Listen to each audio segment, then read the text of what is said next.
Let me first say a few words about my organization. The European Seaports organization is a Brussels-based organization representing EU port authorities and port authorities from neighboring countries. It's a recognized counterpart of the European institutions and a solid lobby and knowledge network. What we do about the environment. ESPO encourages its members, the European ports, to be proactive in protecting the environment by providing guidance and preparing recommendations, drafting guidelines, developing and promoting tools and methodologies for port environmental management, and by giving also visibility and credit to the front runners. When we talk about ports, green ports, and sustainable policies, it's important to bear in mind that ports are different in terms of location, size, governance. There are ports that are privatized, there are ports that are public entities, there are large ports that are energy and industry hubs, there are small ports, there are ports that are more oriented to tourism by facilitating cruise ships. And of course we have different ports, and different ports have sometimes different environmental priorities. But what is certain is that air quality and climate change is a top priority for the European ports. On this slide you can see the top 10 environmental priorities for European ports, of the European ports for 2016. It makes sense. Ports, coastal cities, and their local communities are one of the most vulnerable to the extreme weather conditions resulting from global warming. And at the same time, ports, European ports, 90% of the European ports are in close proximity to urban areas. Over the course of the last 15 months, we welcomed two tremendous developments in environmental protection. The adoption of the Paris Agreement, the agreement of developed and developing countries to limit the increase of the global temperature well below 2 degrees. And another tremendous development was the introduction in 2020 of the sulfur cap, the 0.5 sulfur cap by the IMO, which will bring huge public health and environmental benefits. Research has found that the introduction of the 0.5 global sulfur cap will prevent 250,000 premature deaths worldwide.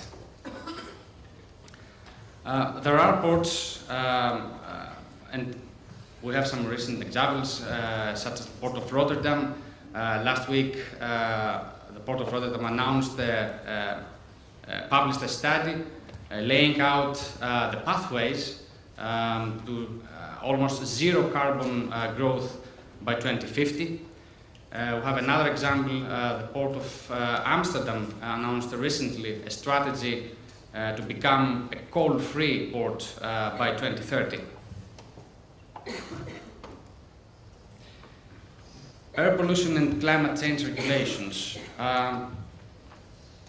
The EU regulation will implement what is decided, what has been agreed in the Paris Agreement.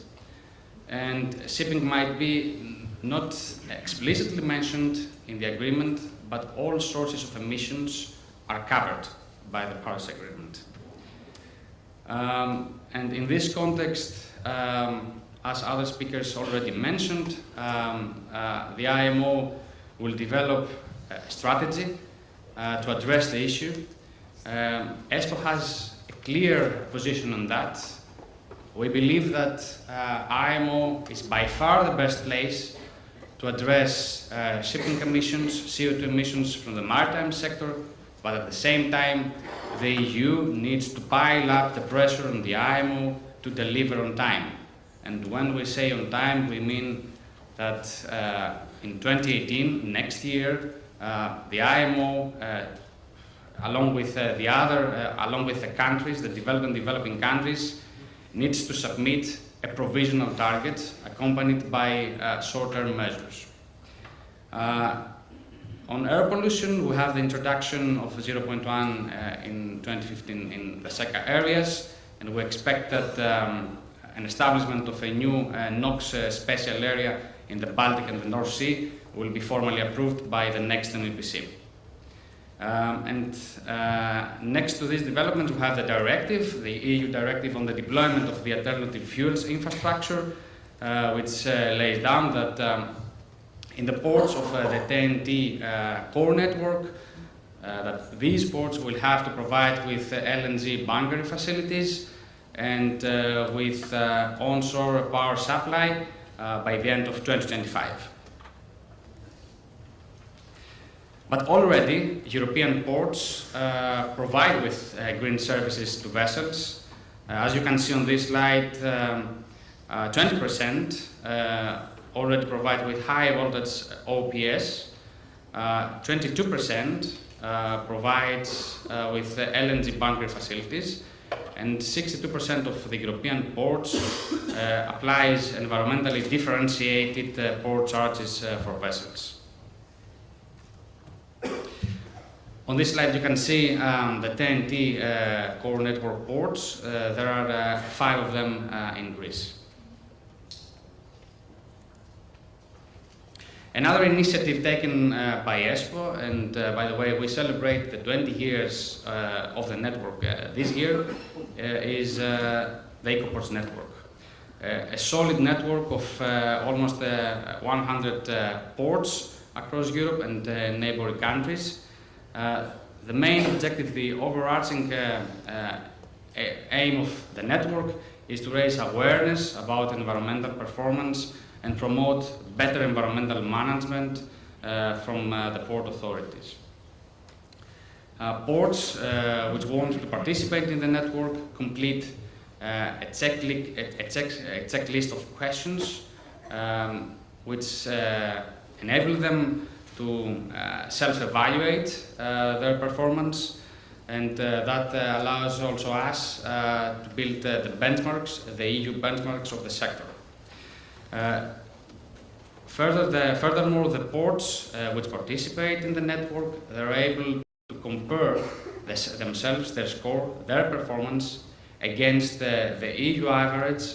They have also access to professional advice and expertise, and they can also go to the next step, which is the certification under the EcoPorts network.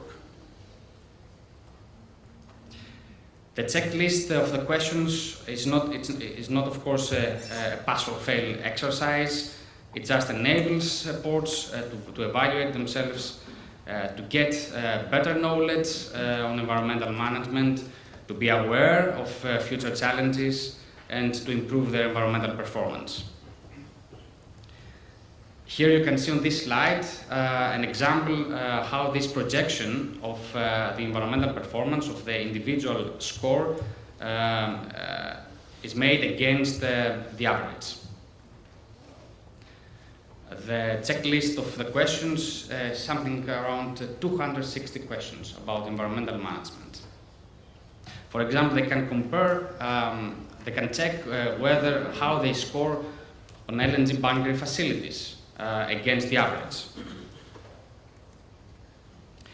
And as I said before, the next step within the network is to go and get the PERS certificate, which is the only port sector specific environmental management standard developed by ports for ports.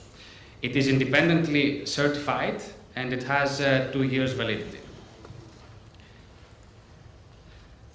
The network is growing from something above 20 ports back in 2011. We reached the target of almost 100 ports in 2016.